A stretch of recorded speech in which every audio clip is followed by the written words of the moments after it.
Olá, investidores, esse é o programa semanal de renda fixa. Hoje eu passo um pouco do cenário econômico, como esse cenário vem afetando os títulos públicos. Depois eu falo da carteira de título público que a gente acha interessante atualmente.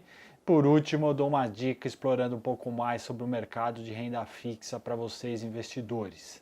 Então, no primeiro slide, acho que o que é interessante aí é que a maior parte do mercado está esperando uma taxa de juros de 5% no final desse ano, com manutenção desse 5% até o final do próximo ano. Então é um patamar de taxa de juros bastante baixa, e o investidor tem que se adaptar a esse novo cenário de taxa de juros em patamar bastante baixos, principalmente quando a gente compara com o histórico brasileiro de taxa de juros. Se a gente olhar de 94 para frente, 94 até 2019, a taxa de juros real no Brasil foi muito elevada e agora a gente está vivendo um outro momento com taxa de juros reais mais baixas, apesar de ainda ser alta se a gente comparar com outros países ao redor do mundo. Então acho que esse é o principal ponto aí desse slide. A inflação deve ficar em patamar bastante confortável também, 3,4 esse ano, 3,8 no próximo ano. E o crescimento econômico, o ponto importante aí é o crescimento, é a retomada esperada para o próximo ano. O mercado espera 2% de crescimento no próximo ano. Esse ano ainda deve ter um crescimento fraco, próximo de 0,9%. Com esse cenário econômico, o que a gente acha interessante com relação à carteira de renda fixa, especificamente títulos públicos? A gente acha interessante 90% da carteira em Tesouro IPCA 2024. É o título mais curto disponível para compra. Você ganha um juro real próximo de 2,9% e ainda se protege da inflação no médio prazo.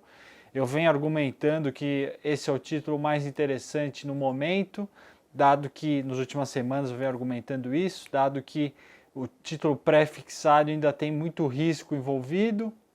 Então a gente acha que, principalmente para o investidor que não sabe se vai conseguir manter o título até o vencimento, ele pode ter que vender antes do vencimento e correr risco de taxa de juros. Então esse título é mais interessante fazendo uma análise entre risco e retorno. Esse título Tesouro IPCA ainda é bastante interessante porque te dá um juro real atrativo, te oferece um juro real atrativo, ainda te protege da inflação no médio prazo.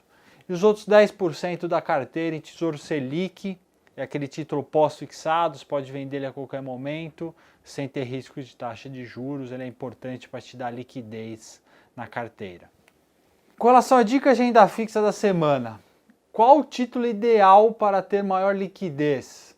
Então, quando a gente fala em liquidez, a gente está falando daquele título que você pode vender ele a qualquer momento. Se você não sabe se vai precisar do recurso no curto ou médio prazo, você tem que ter um título que você pode vender a qualquer momento, sem ter risco de taxa de juros, por exemplo, que é o principal risco de um título público, de um título de renda fixa em geral. Então é importante você ter um título assim, principalmente quando você está precisando de mais liquidez no seu portfólio. E o título mais interessante quando você precisa de liquidez é o Tesouro Selic, principalmente a gente está falando de título público aqui. Então, quando a gente fala de título público, o título que te dá maior liquidez, te oferece maior liquidez, é o Tesouro Selic, porque, eu já até comentei no slide anterior, você pode vender ele a qualquer momento sem ter risco de taxa de juros. Ele vai variar exatamente o que variar a Selic ao longo do seu investimento. Então ele te dá liquidez ao mesmo tempo que te oferece um retorno relativamente atrativo. Este foi o vídeo semanal de renda fixa, espero que tenham gostado e bons negócios!